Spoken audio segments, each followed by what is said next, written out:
Bueno, vamos empezando. Ujú. Nuevamente, bienvenidas y bienvenidos a todos a nuestra eh, sexta sesión del seminario de investigación TIC. Gracias por su asistencia para escuchar hoy día a Carlos Valeris, que nos va a presentar la charla Aproximaciones para el estudio de la muda en las aves de la Reserva de Biosfera Cabo de Hornos. Carlos es ornitólogo residente de Puerto Williams, que está a cargo de el monitoreo a largo plazo de aves en la isla Navarino. Bueno, y de otras partes también, no solo de la isla, sino que no con tecnología que se alcanza Ujú. ahí.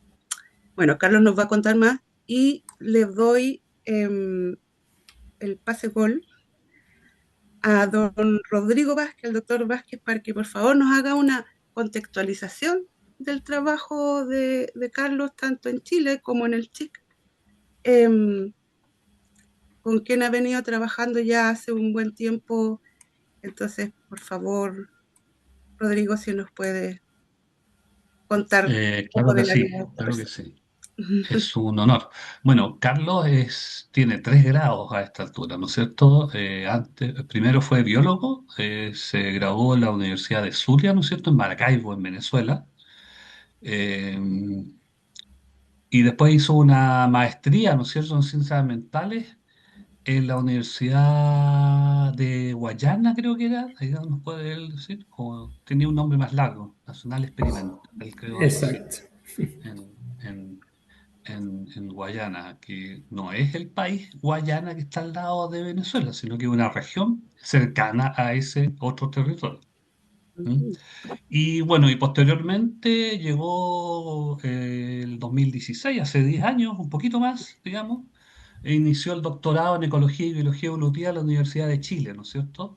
Y de ahí empezó a trabajar con aves, con el Chincol se graduó, ¿no es cierto? Su tesis doctoral, ¿no es cierto?, que la defendió en el 2022, 23, por ahí, es sobre reproducción y muda poblacional en Sonotrica capense y en ambientes silvestres y urbanos, que es interesante contrastar eso, ¿no es cierto? Porque la ciudadela humana, digamos, ha crecido tanto y es la única especie que todavía es tanto, que está bajando el nivel de crecimiento, afortunadamente, ha conquistado tantos territorios y muchas especies silvestres, una de ellas el chincol, habitan también en ambientes urbanos y no urbanos. Entonces, interesantes esas comparaciones para saber cómo está, cómo se defiende y no. Tal vez va a mencionar algo de eso, aunque su tesis, lo que va a hablar es más sobre los cambios de plumajes, ¿no es cierto? Pero bueno, y desde hace ya 2 años, tirando para 3 años, diría yo, que ya estás trabajando en Amora en Puerto William, ¿no es cierto? Así que yo creo que claramente, a menos que haya una base antártica de Venezuela, es el venezolano más austral fuera de la Antártica, al menos. Eso no cabe duda alguna. ¿Ah? También Carlos ha hecho estadías en el extranjero, digamos, muchas para técnicas, para clases de alineamiento, para interpretación digital, ¿no es cierto? Estuvo con un colega, ¿no es cierto?, en Estados Unidos también, en varias, ¿no es cierto?, estadías de ese tipo, ¿no es cierto? Y creo que ya lleva casi 3 años ahí en Puerto William, ¿no es cierto? Más o menos. Sí, casi. Así que eso básicamente, bueno, y tiene productividad, ya tiene como unos 4, creo, paper easy, tiene otras publicaciones no easy también, y quedan todavía algunas pendientes y está generando nuevos datos para futuras también. Así que eso básicamente, así que adelante, Carlos, cuando tú quieras. Muchas gracias. Muchas gracias, Rodrigo, y a todos y todas por estar acá presentes esta tarde del jueves. Bueno, para mí es un gusto, sobre todo, bueno, hace 11 años conocí a Rodrigo, casi 11 años con mi primera visita a Chile, fue para asistir a un congreso, a una conferencia llamada Ruford, y bueno, fui a la Universidad de Chile, conocí a Rodrigo, me habló del Chincol, y ahí comenzamos a pensar en la idea del Chincol como modelo de estudio, que es súper interesante. Y a partir de allí, bueno, como dice Rodrigo, bueno, hicimos el doctorado ahí en la Universidad de Chile. Después de eso, bueno, me interesó la muda como tema de tesis doctoral y comienzo a descubrir un mundo que hoy les voy a compartir un poco para que veamos lo que nos falta todavía por conocer de este aspecto tan fundamental de las aves y la importancia que tiene. Entonces voy a colocar modo presentación. Por favor, me dicen, ya no estoy viendo, si se ve la presentación.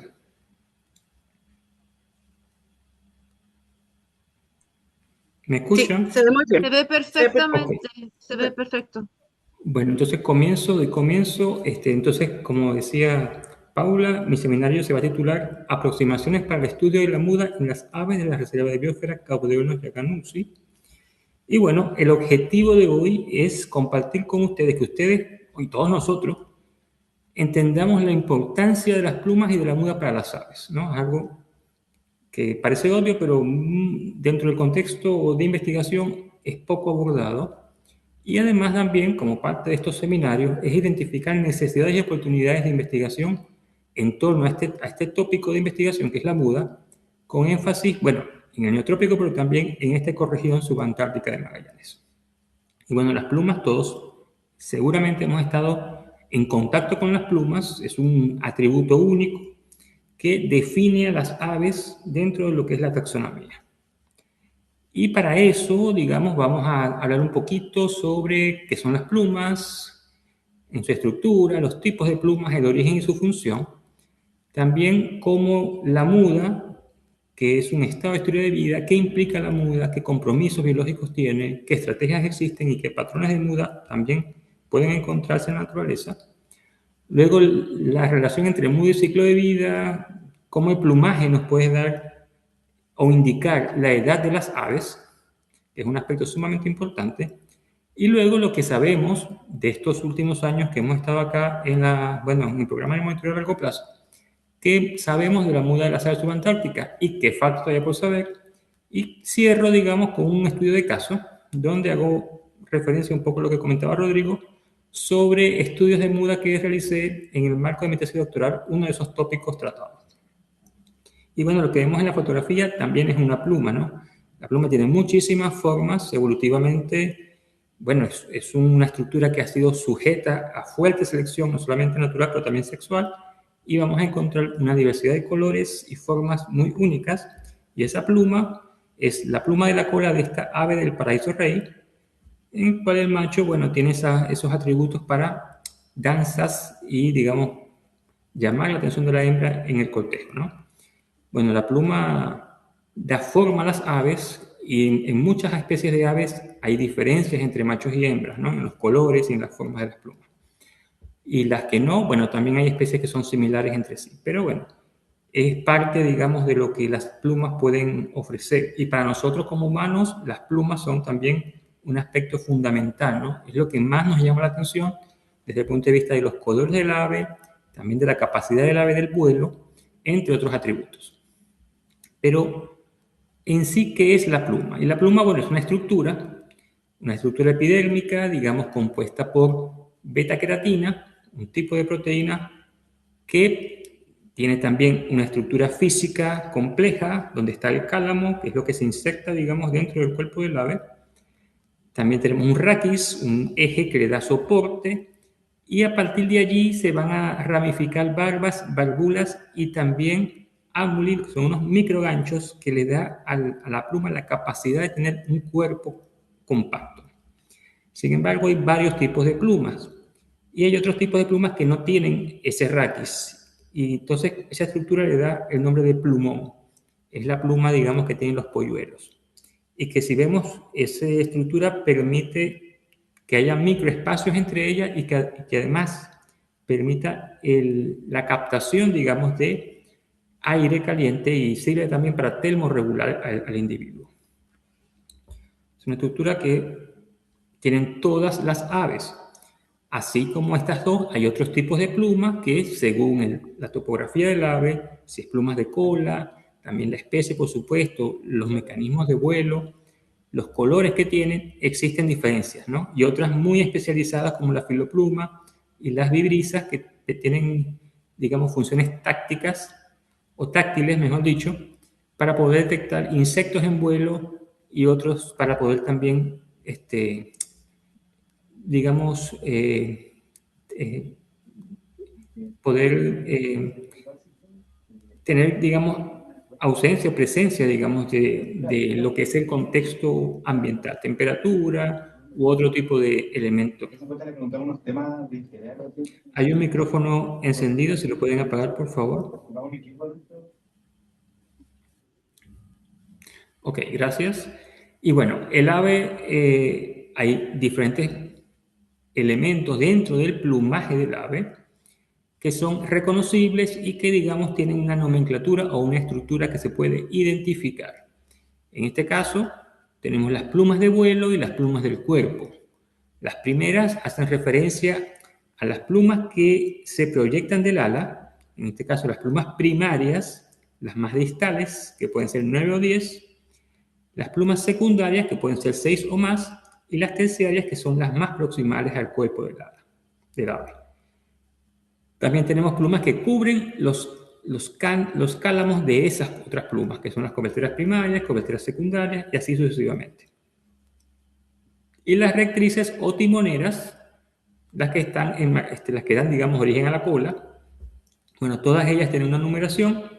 Nosotros, como estudiando la muda, tenemos que conocer esa topografía para poder entonces describir los plumajes del ave y así también reconocer diferencias entre límites de muda, que luego vamos a ver un poco qué es eso. Y las plumas del cuerpo también tienen su nomenclatura según el área que ocupan, pero están constituidas por plumas de contorno principalmente. Ahora bien, las plumas, como les comentaba, se asocian actualmente en los taxas vivientes con las aves únicamente. No existen otros grupos animales que tengan plumas. Entonces, la pluma como tal es una estructura unificadora de lo que son las aves actuales. Sin embargo, las plumas no surgieron con las aves. Digamos, bueno, tenemos este registro fósil muy famoso, digamos, la Archaeopteryx litográfica, con 150 millones de años de antigüedad, encontrado en Alemania, donde se observó por primera vez a un reptil, digamos, con formas, con huesos y estructuras de aves y además con plumas de vuelo. Esto, por supuesto, causó una revolución del entendimiento de lo que era, en este caso, el origen de las aves. Y aquí vemos, por ejemplo, que se conservan inclusive las mismas estructuras, las mismas áreas homólogas a las aves actuales. Sin embargo, hace poco se describieron otros, digamos, fósiles donde también se registraron plumas. Sin embargo, uno de ellos, como Urognis, un poco más antiguo que Archaeopteryx, tenía plumas, pero no tenía plumas de vuelo. Entonces, las plumas como tal no surgieron, al menos la hipótesis más aceptada es que no surgieron como mecanismo de vuelo, sino surgieron como mecanismo termorregulatorio y además de eso para también exhibición, desde el punto de vista de brindar color a muchas formas de terópodos, algunos asociados a aves y otros no. Entonces eso también nos habla de cómo la pluma tiene unas diferentes funciones, pero también orígenes distintos que también aparecieron en grupos no aviares, pero que ya están extintos estos grupos. Entonces, prevalecen todavía con las aves. Y cuando les hablo de termorregulación, uno de los casos más extremos es la cobertura que tienen los pingüinos, ¿no? Esto es una capa de las plumas de los pingüinos y fíjense lo grueso y lo denso que es, lo que le permite a los pingüinos, bueno, poder sobrevivir, digamos, en ambientes tan inhóspitos como la Antártida y estar, digamos, activamente buceando en el mar. Eso, pero también la ornamentación ha sido uno de los factores más importantes y más, digamos, distintivos de las plumas, las cuales les ha permitido desarrollar una gran diversidad de formas, de colores también, y a su vez, asociado al comportamiento del ave, de despliegues que son bastante reconocidos y bastante importantes por su diversidad. Otro aspecto, por supuesto, es el vuelo. La mayor parte de las aves vuelan. Sabemos que, bueno, las alas, digamos, las plumas como tal, tienen una estructura aerodinámica muy importante y también se reconocen distintos tipos de vuelo según el tipo de ave, ¿no? Desde el vuelo batido hasta el vuelo en zumbido como los picaflores o el vuelo planeado, digamos, que tienen los albatros y los petreles. También como impermeabilización, bueno, las plumas, por supuesto, también están asociadas a otras secreciones que tienen las aves que les permiten impermeabilizar esa cobertura y así habitar ambientes acuáticos con mayor facilidad. Y lo otro, el camuflaje. Bueno, las plumas también pueden servir de camuflaje. Esa diferencia entre machos y hembras también tiene que ver con eso. Las hembras en su mayoría tienen colores más apagados, lo cual permite que en el nido o durante la reproducción pasen más desapercibidas. Mientras que los machos, bueno, por selección sexual, la mayor parte de las especies han tendido, digamos, a desarrollar colores vistosos, además del canto.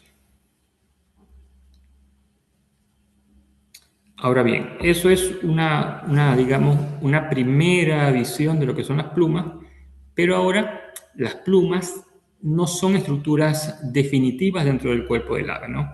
Las plumas tienen que ser reemplazadas, dado que el vuelo y los otros componentes ambientales como los UV, digamos, la lluvia, el polvo, el viento, desgastan esa queratina y hace que cada vez sean menos eficientes, tanto en termorregulación como en vuelo.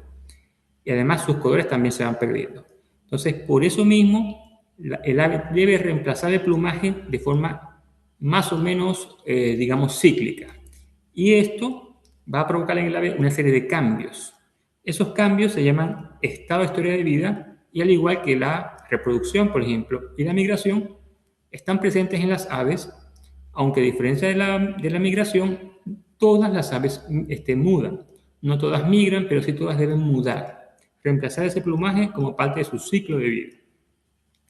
Cuando esto pasa, el ave va a tener que, digamos, realizar diferentes compromisos, ¿no? Generalmente, por ejemplo, detiene su reproducción. Y al detener la reproducción, la energía disponible se va a utilizar para poder formar ese nuevo tegumento. Por otra parte, también sabemos que, bueno, cuando las plumas están en caída, existen estos gaps, estos hoyos dentro, o estos espacios dentro del ala que disminuyen la aerodinámica, entonces implican un mayor gasto energético o mayor riesgo de depredación. Eso entonces hace que la muda sea también un estado de historia de vida sujeto a selección natural muy fuerte. Ahora bien, existen, como les comentaba, aves que migran, aves que no.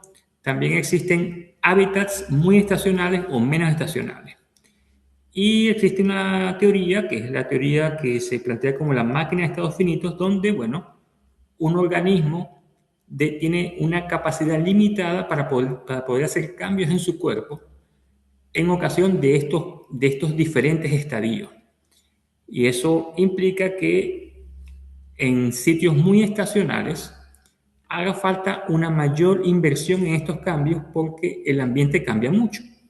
Entonces hay menos flexibilidad para poder, digamos, ajustar el tiempo en el cual, por ejemplo, se migra o se muda o se reproduce, mientras que en los lugares menos estacionales, como los tropicales, hay más flexibilidad, dado que hay menos variación entre los mínimos y máximos, y el organismo no debe hacer tantos cambios, digamos, en su condición corporal o en su vida, digamos, ciclo anual. Como les comentaba, bueno, las aves migratorias están doblemente presionadas porque tienen que hacer una migración de ida y una de regreso, y eso implica tiempo y también preparación metabólica y fisiológica. ¿Por qué esto es importante? Bueno, porque sabemos que la reproducción es un estado importante para el individuo y para las poblaciones, pero la muda lo es para el individuo. O sea, el individuo tiene que sí o sí mudar a expensas de no poder, digamos, sobrevivir si no lo hace. Gracias, digamos, bueno, evolutivamente esto ha implicado que existan diferentes estrategias o diferentes formas en cómo las aves hacen esta muda dentro de ese ciclo anual que usualmente es un año. Y esto ha hecho que estas estrategias, digamos, estén todavía presentes o estén presentes de alguna forma, siendo que pueden haber estrategias simples o complejas y básicas o alternas. Cuando decimos simple, digamos, es que solamente muda las plumas de todo su cuerpo una vez cada ciclo. No hay plumajes intermedios, ¿no? Entonces nace el animal, luego de un año tiene un segundo plumaje básico, luego el tercer año un tercer plumaje y así hasta que el individuo muere. Mientras que cuando es básico complejo, lo complejo implica que tiene un plumaje adicional luego del plumaje juvenil, que es el primer plumaje, inserto en el primer ciclo solamente. Entonces hay un plumaje formativo, digamos, antes del plumaje definitivo adulto.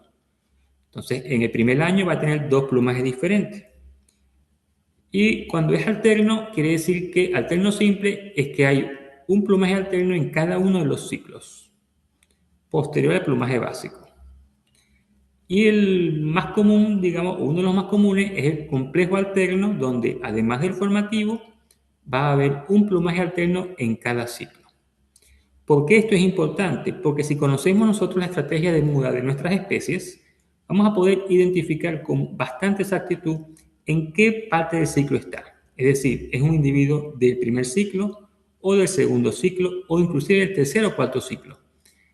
Entonces, y esto es súper importante porque no es igual, digamos, caracterizar nuestras poblaciones con individuos juveniles o con individuos inmaduros o con individuos adultos.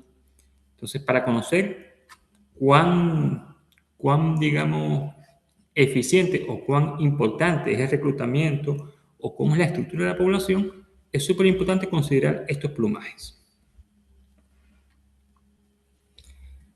Y bueno, aquí tenemos un ejemplo de plumas, ¿no?, de diferentes generaciones en este individuo, que estos son chincoles. Vemos que, por ejemplo, estas que están acá son plumas más frescas, con un color un poco más nítido. Estas, si se fijan en la punta, son más delgadas y están más desgastadas. Entonces, este individuo está en una muda. Y la muda ocurre, en general, en una secuencia específica, en una secuencia predecible. Por ejemplo, en este caso, recordemos la nomenclatura, tenemos este individuo que comienza con el reemplazo de la primera primaria hacia la primaria número 10. Entonces es un crecimiento excéntrico hacia afuera, mientras que las secundarias crecen concéntricamente, desde la secundaria 1 hasta la secundaria 6. Y las terciarias pueden crecer en diferentes secuencias, comenzando con la 8 o la 7 o la 9. Las coberteras siguen a las primarias y las secundarias a las secundarias. Mientras que la cola comienza desde el centro, desde la rectriz número 1 hasta la 6, hacia afuera. Entonces, si nosotros conocemos también el patrón de muda, podemos identificar en qué etapa de la muda está. Ahora, en Norteamérica y en Europa tienen una amplísima, tradición, digamos, de estudio de la muda. Conocen muy bien sus especímenes, la diversidad. Ellos, identificaron o idearon, digamos, un sistema para poder identificar y poder asignar la edad según el plumaje a sus especies, ¿no? Y el más representativo es esta guía de identificación de aves de Norteamérica, que la escribió Peter Pike, que es probablemente uno de los expertos mundiales en muda, donde gracias a ese conocimiento de las fases de plumaje uno puede asignar la edad a cada ejemplar según su año de nacimiento.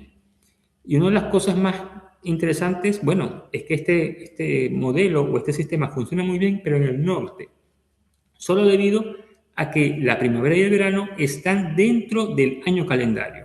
Es decir, comienza en abril la primavera y termina el verano, digamos, en septiembre. Entonces, todas las aves en general nacen en ese año calendario, porque en invierno están migrando o simplemente no pueden reproducirse por las bajas temperaturas. Entonces, eso es mucho más sencillo. Sin embargo, en el trópico, donde está la mayor diversidad de aves, y en el hemisferio sur, donde la primavera y verano entran entre 2 años, recordemos que aquí el verano, comienza en diciembre y termina en marzo, entonces hay 2 años entre medio, la muda ocurre de forma mucho menos predecible en cuanto a año calendario. Y eso nos llega a decir cómo o qué sistema se puede emplear en el hemisferio sur. Eso estaba, digamos, y eso también nos relegó en el estudio de la muda en el hemisferio sur por décadas. Entonces, sumado a eso, tenemos la mayor diversidad de aves y además tenemos esta dificultad con respecto a los modelos ya existentes.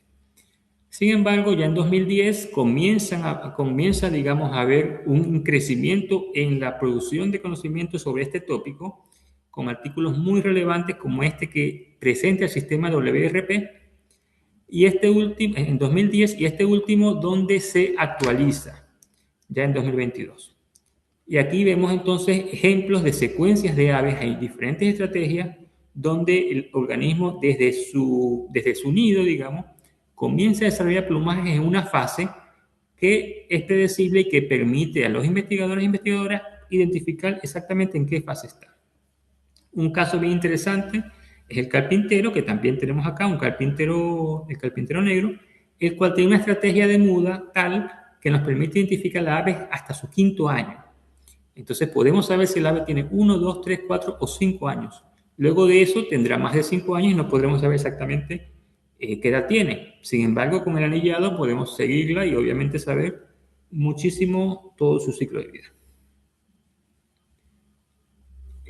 Bueno, en 2017 ya incrementando el conocimiento sobre las mudas neotropicales y también basándose en estudios de largo plazo, como en este caso, estudios de largo plazo en el trópico, que tenían más de 30 años de datos, pudieron publicar un primer libro con más de 190 especies que han sido, digamos, categorizadas. Como aquí comenta Peter Pyle, hay más de 4.000 especies de aves neotropicales, pero no sabemos nada de la mayor parte de ellas. Y eso es sumamente importante, dado que las poblaciones, la ecología, depende un poco de saber la edad de los individuos que estudiamos. Ahora, en Chile tenemos esta referencia muy importante, digamos, en 2015 sale este libro, donde en Fray Jorge, por ejemplo, tienen un primer estudio de las aves que están allí, basados en colecciones de museo y también en capturas. Y aquí tenemos el ejemplo del Yukon, donde animales pueden ser catalogados como machos, hembras o juveniles, según la forma de las primarias. Fíjense el macho como las tiene acá, y la hembra como la tiene, son diferentes formas, y el juvenil que no tiene esa forma imaginada. Y también la coloración del iris cambia. Entonces, no solamente es el ave, hay muchísimo más allá de sus aspectos de plumaje y que nos pueden indicar más información de la que podemos ver a simple vista.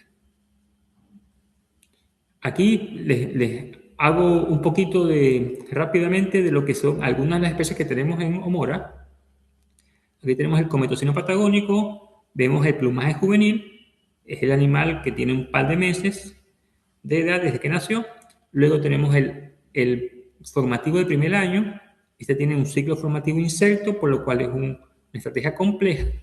Y aquí vemos, por ejemplo, el límite de muda que está entre estas coberteras primarias y estas coberteras secundarias. Vemos un azul intenso acá y estas plumas que son juveniles están mucho más apagadas. Y este es el adulto donde todas las plumas, digamos, del ala tienen una misma generación, entonces no se ven límites. Aquí lo que les comentaba del límite, ¿no? Entonces nosotros cuando capturamos un ave tenemos que ver esos detalles para poder asignar la edad de la forma más correcta. Caso de rayadito, un ejemplar también, una especie muy típica de Omora y de Chile.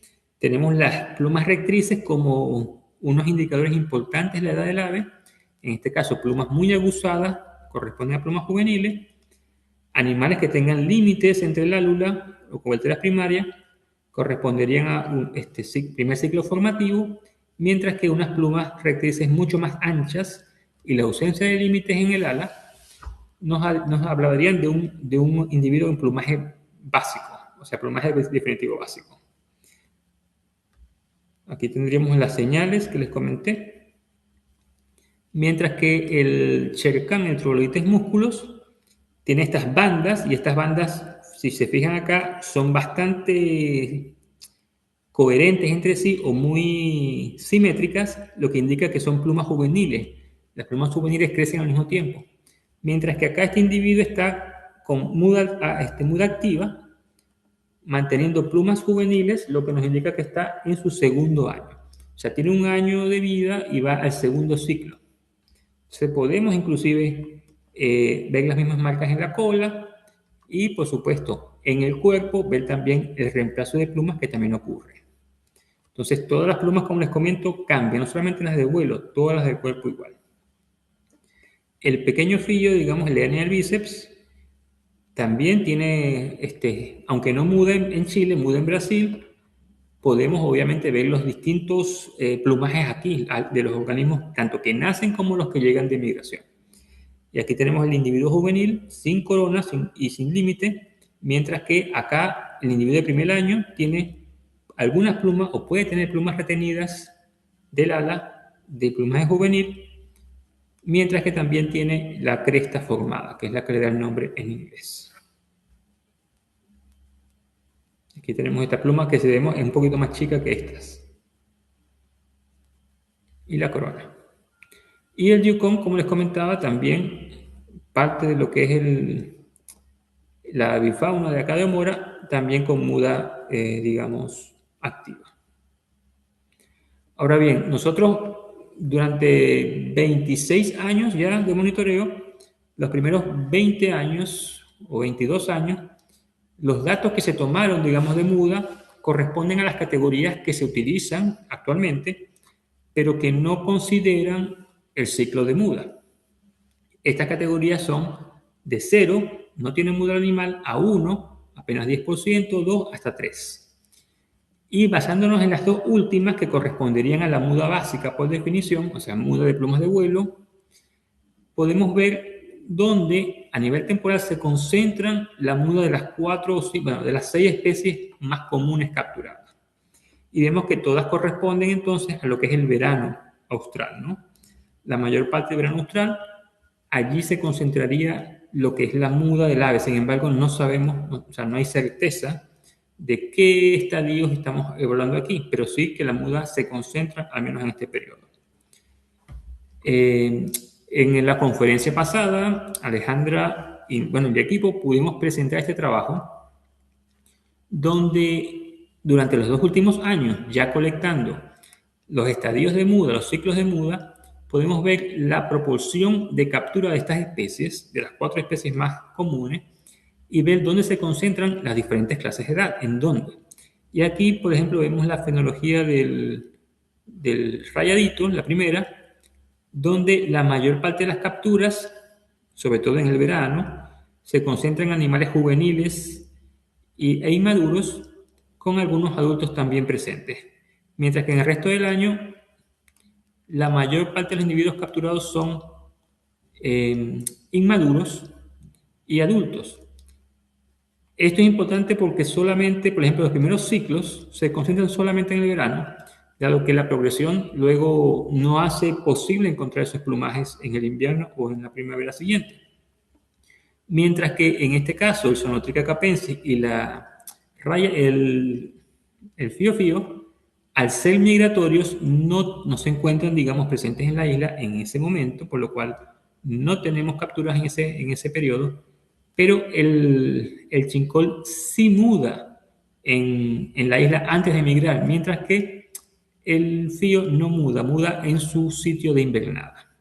Entonces, esto nos permite a nosotros conocer un poco la dinámica de cómo se distribuyen las edades en estos espacios dentro del ciclo anual.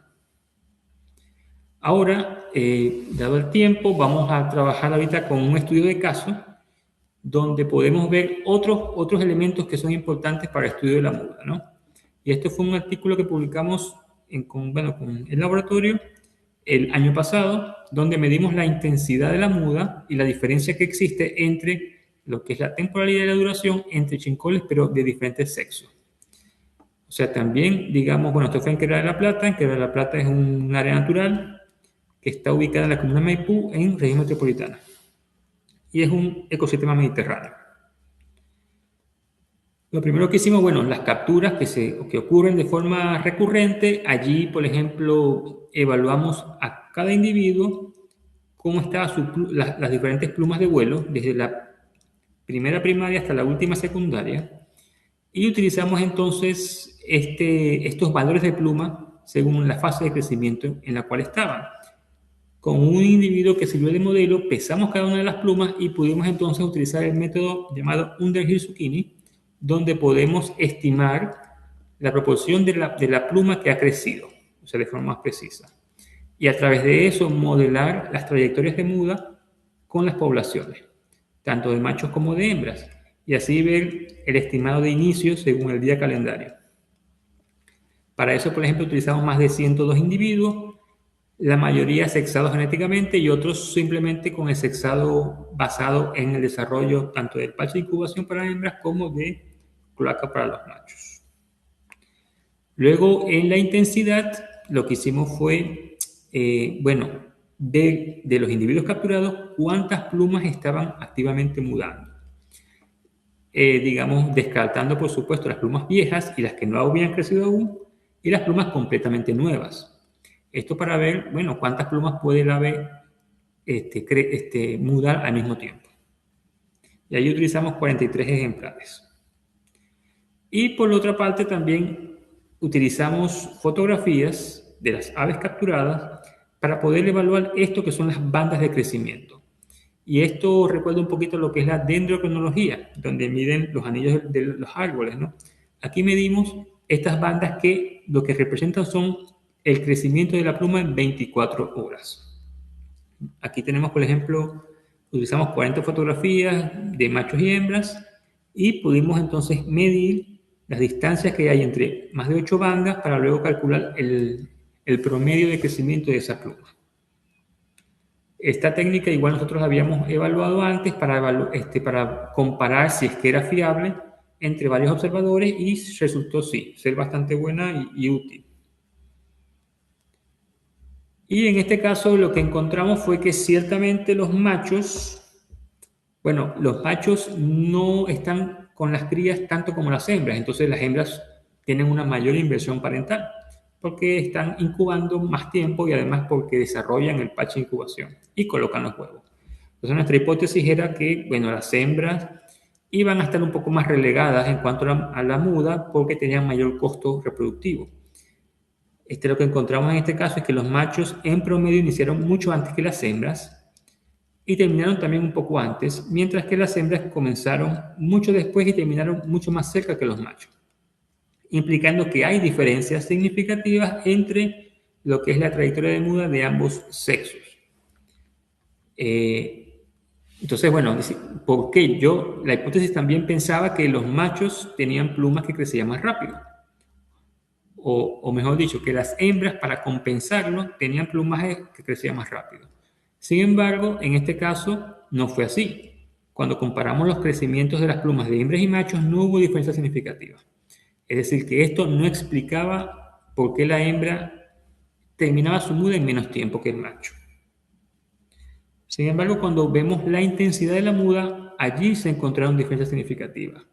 Es decir, como mecanismo compensatorio, las hembras podían tener inclusive 13, 10 u 8 plumas creciendo al mismo tiempo y en diferentes sectores o tracts. Por ejemplo, en este caso, cola, primarias, secundarias, ¿no? Mientras que los machos en general mostraban 2 secciones en crecimiento con menos plumas creciendo al mismo tiempo. Es decir, la muda de las hembras era mucho más intensa que la de los machos. Y la intensidad de la muda, entonces, en este caso, era el mecanismo que compensaba ese inicio tardío de las hembras con relación a la muda. Lo que nos lleva a la conclusión, de que ciertamente las hembras de chinco inician su muda más tarde que los machos, pero la completan más rápido gracias a una muda más intensa. Sin embargo, puede que esto tenga efectos en la calidad de sus plumas, es decir, puede que la pluma de la hembra tenga menos calidad que la de los machos, lo cual puede ser posible y tuvimos observaciones con hembras con plumas muy desgastadas, lo que también puede tener un costo evolutivo, un costo de selección. Sin embargo, hay que hacer estudios para poder comprobar eso. También otra posibilidad es que las hembras tengan un metabolismo mucho más eficiente o un metabolismo distinto que permita un uso mucho más eficiente de su energía para poder cubrir con este gasto extra. Ahora, ¿qué viene o qué queremos hacer ya teniendo el conocimiento, pero también teniendo datos de miles de individuos, digamos, fotografiados, pero también de cómo integramos estos elementos en lo que estamos haciendo ahorita con el monitoreo a largo plazo de aves en la reserva Cabo de Hornos, pero también en otros elementos, en otros lugares cercanos dentro de lo que es Chile y el neotrópico, es poder entonces realizar este primer manual que nos permita tener una referencia que contribuya con el conocimiento de las aves paseriformes de esta zona, ¿no? ¿Cómo podemos identificar aves de diferentes especies basándonos en el plumaje, pero también en otros elementos importantes? Carlos, Sí, Violeta tiene una consulta en perfecto. el chat antes de pasar al siguiente tema relacionado con lo que vimos recién de diferencia entre hembras y machos, ¿no? Violeta, ¿quieres Sí. preguntar tú? No, sí, o sea, rápidamente, si Ujú. esa como mayor intensidad hace que en esa fase estén más vulnerables a, no sé, a predación o si les pasa algo. Sí, muy buena pregunta porque en efecto, al tener al ser el ala menos eficiente, las aves, las Viole, aves, perdón, Viole, tu micrófono. Ay, gracias. las aves tienden a tener un comportamiento distinto, es decir, cambian de hábitat o usan el hábitat de forma distinta, son mucho más rastreras, están en zonas más bajas, en zonas con arbustos densos, vuelan muy poco o vuelan en sectores muy acotados, ¿no? Pero ciertamente aumenta su depredación. Entonces, por eso las preguntas ecológicas son importantes, es decir, ¿qué pasa con las hembras? ¿Será que entonces recapturamos menos hembras que machos, por ejemplo? ¿O las hembras tienen menor longevidad, digamos, que los machos? Ahí podemos hacer esas preguntas y ver si es que hay un efecto de selección negativa sobre la población de hembras, en particular en cualquiera de las poblaciones que estamos estudiando. Pero se ha visto esto ya en varias especies, ¿no? Sin embargo, algo interesante es que este estudio que estamos, bueno, justo que les acabo de decir sobre la diferencia entre machos y hembras, es el primer estudio en este tipo que se hace en el neotrópico. Se han hecho algunos con especies de Estados Unidos, de Europa, pero nunca con una especie, digamos, de esta zona del mundo. Y eso, por supuesto, habla del desconocimiento que tenemos de todo lo que son estos sistemas de muda o simplemente de las plumas de nuestras especies. Ahora, también queremos evaluar, bueno, esto mismo en las especies locales, como cuándo mudan, cuál es la velocidad de muda, qué especies mudan más rápido y cómo mudan, además de poder comparar pues, entre sexos, entre clases de edad, con estas técnicas que son no invasivas y que permiten también una alta replicabilidad. Y lo último también, bueno, en la conferencia CHIC conocimos a Paulo Cámara y también pudimos conversar sobre la posibilidad de lo que también hace Fernando Novoa, de evaluar esto de las plumas, los plumajes como vectores de microorganismos, ¿no? Y ya sea enfermedades o también, bueno, distintos virus, bacterias, pero también hongos que puedan pasar sobre todo entre aves migratorias y residentes o entre distintas partes del hábitat. Hay muchas otras cosas que se pueden realizar. Ahorita ya cerrando por el tema de tiempo, bueno, agradecer por supuesto, esto es un trabajo que está financiado desde el Centro CHIC, pero también que cuenta con el apoyo de diferentes instituciones como la UMAC, Parque Mora y la Red de Monitoreo a Largo Plazo, además del Fondo Basal. Y por supuesto que es un trabajo colaborativo donde muchas personas están presentes, aquí solamente algunas, recuerden que son 26 años de trabajo, y por supuesto estamos en las redes sociales. Aquí tenemos un carpintero que capturamos hace un par de años, lo que les comentaba de la pluma, aquí tiene 2 plumas juveniles, lo que nos indica que este animal debe tener por lo menos 3 años de edad. Entonces, bueno, son datos que son importantes, que son distintos y que al tener menos especies probablemente es mucho más abordable, dado que tenemos muchísimas capturas de estas mismas especies. Entonces, tenemos las condiciones para poder estudiar este fenómeno con mucho más detalle. Muchas gracias por su atención. Gracias a ti, Carlos, por esta interesante charla. Es impresionante lo que uno desconoce del plumaje de las aves, ¿no? Uno en biología ve lo súper básico del plumaje de las aves, pero respecto de mudas, no sé, por lo menos en mi tiempo, jamás. Queda, chiquillas, chiquillos, queda abierta el espacio para hacer consultas, comentarios. En mi caso, bueno, yo tengo un ejemplo bien ridículo porque mi mamá solía tener un canario y se preocupaba mucho.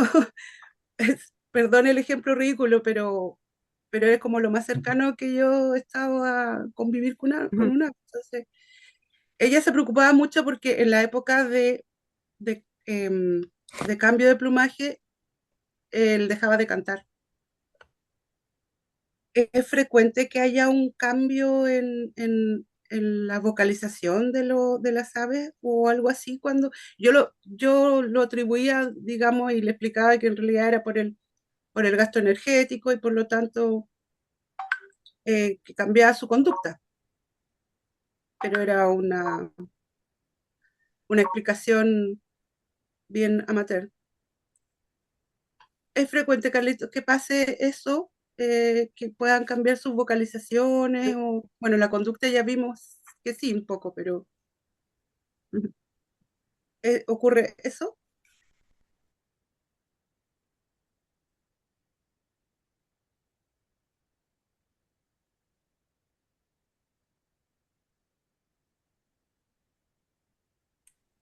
¿Carlos? Algo pasó con Carlos. Parece que Ajá. quedó pegado. ¿No Sí, está? sí, algo pasó. Está cambiando de plumaje. Sí. Bueno, esperemos un ratito que tenemos varias manitos levantadas, qué bueno.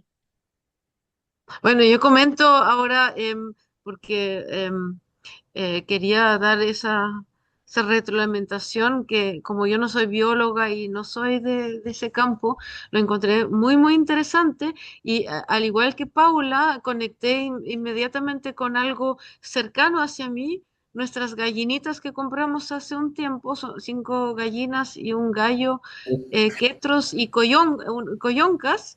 Y una que llegó muy gordita, de pronto empezó a adelgazar, se le iban las plumas y yo dije, va a morir. Y ahora están las plumas, está bonita la gallina y ahora me hace todo sentido. Realmente me di cuenta qué ignorante soy, nunca me he fijado en las plumas de un animal. Y ahora después de esta presentación, Carlos, muchísimas gracias porque me tengo ahora otra visión del plumaje de los pajaritos y aquí hay muchos y ahora voy a ver mis gallinas con otros ojos. Así que muchísimas Qué gracias. bueno. Bueno, gracias por estar. En ese caso, cuando estén las aves mudando, tienes que darle vitaminas, o sea, reforzar su dieta. Hay piensos especiales para cada etapa del ave. Entonces, igual, es importante si estás trabajando con, bueno, con aves de corral. Ah, Bueno, son mira. mis mascotas, doctor Valeri, son mis mascotas. Es decir, las Bueno, tenemos, igual, hay que tenerlas sí, entonces más y hay sí, que... claro, sí. Muchas gracias. Sebastián, por favor.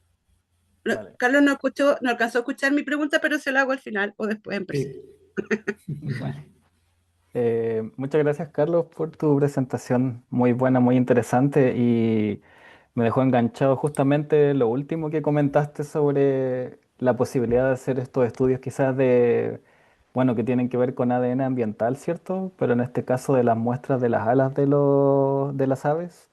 Me parece extremadamente interesante porque de hecho son el vector por excelencia, como bien sabemos, como la capacidad que tienen de cubrir distancias enormes es súper relevante y en ese sentido simplemente preguntar si es que sabes si es que hay antecedentes o conoces como estudios em, que hayan ya descrito de alguna forma estas posibles comunidades de microorganismos asociadas a las alas de las... bueno, el estudio más cercano que te puedo comentar es el que está haciendo Fernando Novoa del CHIC también, con su tesis doctoral, en el cual ya me ha comentado que, bueno, tiene su presentación en pocas semanas, así que no quiero adelantarme, pero tiene allí noticias sobre eso. Para Excelente, no... quedo atento Apagar, entonces. claro. Exacto. Pero sí, tienes razón, hay muchísimas cosas que las aves pueden transportar, tanto dentro de su cuerpo como fuera de su cuerpo. Inclusive en las patas mismas también, ¿no? Los sustratos que pisan, pero también las plumas tocan el suelo, tocan otros ambientes, tocan otras aves, y eso también hace que sean facilitar la transmisión de distintas cosas, ¿no? Para bien o no, todo depende de cómo lo veamos, pero son parte de la naturaleza, es parte del ciclo. Vale, muchas gracias, Carlos. Ahora tenemos una pregunta de Jaime. Mientras tanto, mientras Jaime formula su pregunta, su comentario, les pido porfa que si podemos prender la camarita, amiga, para que tomemos la fotografía tradicional de cada seminario.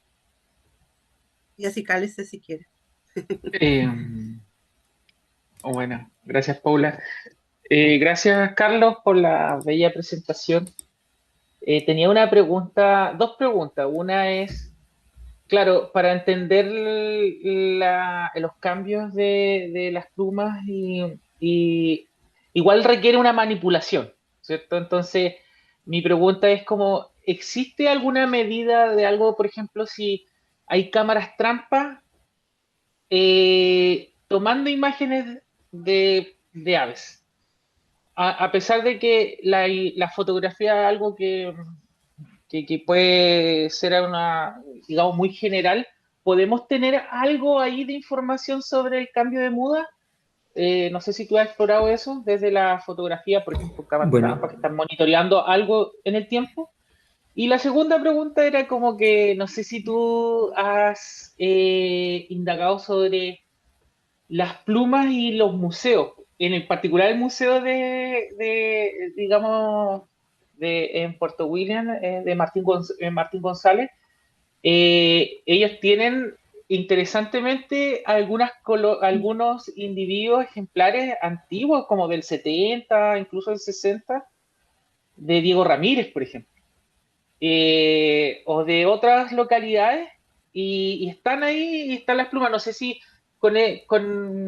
analizando las plumas desde el pasado al presente se puede tener alguna información. Me imagino que sí. Eso. bueno, interesantes las preguntas, sobre todo la primera pregunta, ¿no? Bueno, como te comentaba, Peter Pyle es, bueno, desde hace ya varios años, pionero en el estudio de la muda, es un gran referente, y él está ahorita justamente explorando la posibilidad, o está evaluando inclusive y proponiendo, la asignación de estas categorías de plumaje por fotografías, ¿no? Porque sabemos que la fotografía, bueno, ahorita mucha gente está con cámaras y sale a ver aves y sacan fotos de aves, sobre todo de aves grandes, es decir, gaviotas, rapaces y aves de ese tipo, ¿no? Que son más difíciles de capturar, y está teniendo, bueno, ha hecho inclusive muchas propuestas para poderlo hacer. En muchos casos se puede, es decir, si tomamos una foto de una gaviota, podemos ver el plumaje, y la gaviota tiene como 8 plumajes diferentes, ¿no? Entonces se podría, y además a veces están con el ala extendida y se puede ver si están mudando plumas, ¿no? O sea, hay veces que vemos un tiuque, vemos una gaviota y les faltan ciertas plumas. Entonces, en principio sí se podría. Para aves pequeñas, eventualmente también, aunque quizás con menos finura, podríamos inclusive ver si es un juvenil, si es un adulto, depende también del tipo de cámara y de la calidad de la cámara. Pero podría haber cierta información. Y con respecto a lo otro, no he, digamos, tenido acceso a esa colección, pero es súper importante. Las plumas también pueden servirnos para detectar metales pesados, por ejemplo, para evaluar parásitos o presencia de parásitos, o inclusive para rastrear la historia del crecimiento de la pluma en esa época. Hay a veces aves que tienen marcas de hambre en las plumas, es decir, un área de la pluma con menor calidad que las adyacentes, lo que hace ver que en ese periodo de crecimiento de la pluma hubo una disminución de la ingesta de alimentos. Y esas marcas de hambre se pueden rastrear en los hábitats, o entre especies, o en individuos. y podemos ver el efecto que tiene, digamos, en otros aspectos, ¿no? Pero ciertamente la nutrición del ave durante la muda es crítica desde el punto de vista que una mala nutrición va a afectar la calidad de la pluma, y la calidad de la pluma está ligada, por supuesto, a la sobrevivencia en el futuro, dado que la pluma, bueno, es uno de esos elementos de vuelo, de termorregulación, de protección y además de selección sexual que puede o no favorecer que un individuo tenga una adecuación biológica mayor o menor. Entonces sí hay muchos elementos que nos pueden decir esas plumas, ya sea de museo o en vivo.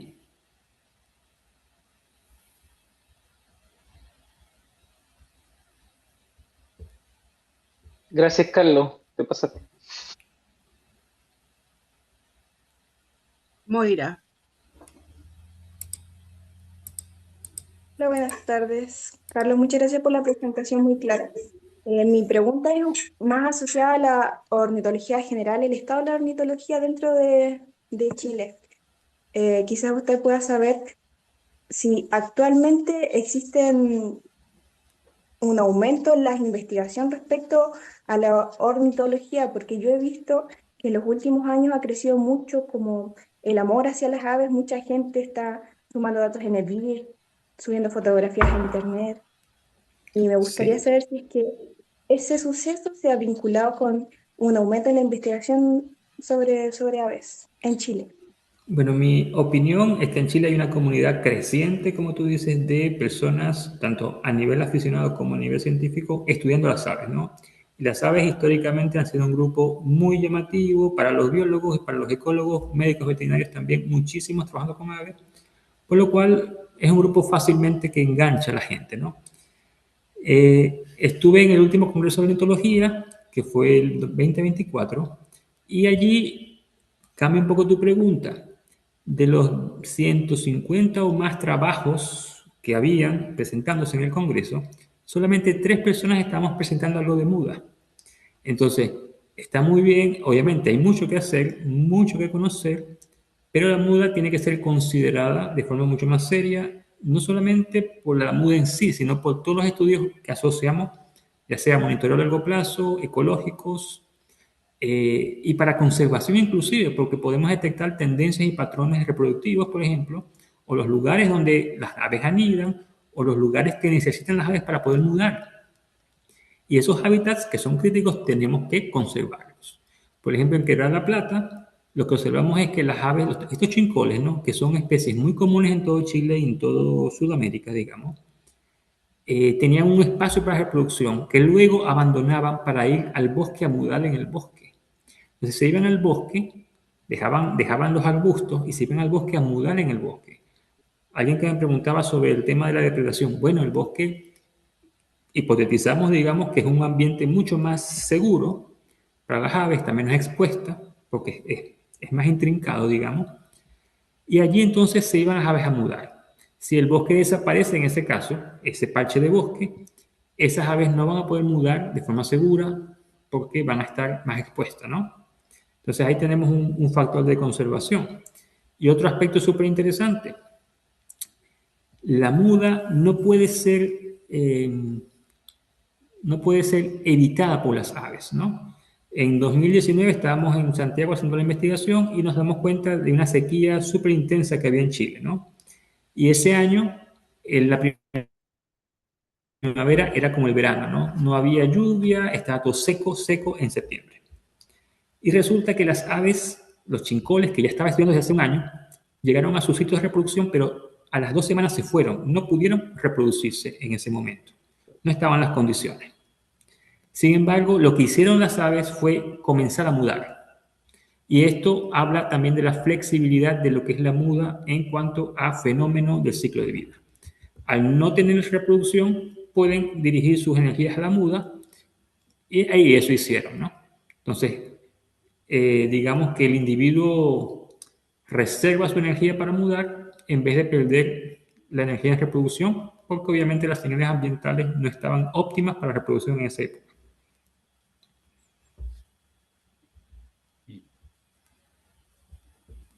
Muchas gracias. Ok. Súper. ¿Algún otro? Bueno, Carlos, igual pues este momento de muda por el gran gasto energético de estos individuos igual puede ser un momento de vulnerabilidad en términos de ser más propensos a enfermedades, por ejemplo, a parasitación. ¿Se ha visto algo de eso? ¿Tiene sentido lo que estoy diciendo?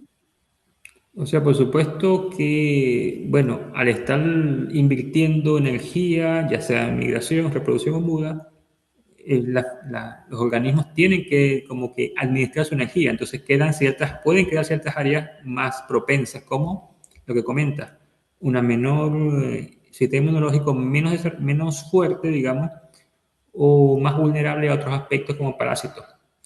Se han hecho ciertas investigaciones, nosotros por lo menos ahorita estamos evaluando, bueno, el tema de, por ejemplo, las garrapatas también, cómo están afectando, estamos viendo más garrapatas en ciertas aves, y tenemos que ver si está obviamente relacionado. Pero aquí también algo importante que tenemos que hablar es sobre cómo el clima y todo lo que son las variables ambientales modulan esta expresión de la reproducción y de la muda.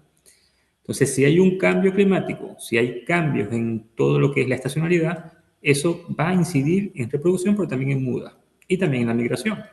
Entonces, ciertamente las aves van a estar afectadas de alguna forma. Bueno. ¿Algún comentario más? ¿Alguna preguntita, alumnos?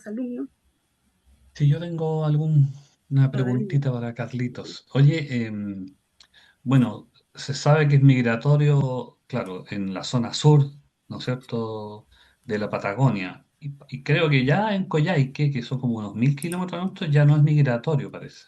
¿Ah? Y hay estudios, aunque no sean chicos en otros, diferencias en la fenología de la muda o entre los sexos, tal vez en la muda, ¿no es cierto?, para la misma especie cuando tiene población migratoria y no migratoria, ¿y cuáles serían? No hay ningún estudio, queremos hacerlo, ya tenemos datos, por ejemplo, de algunos chincoles que hemos capturado, pero Ya, no se conoce. El único estudio para Chile es el que, bueno, les comenté hace poco. este, Bueno, Pyle hace referencia también a Ray Jorge, que también son especies no migratorias allí, pero que se pueden mover probablemente entre localidades.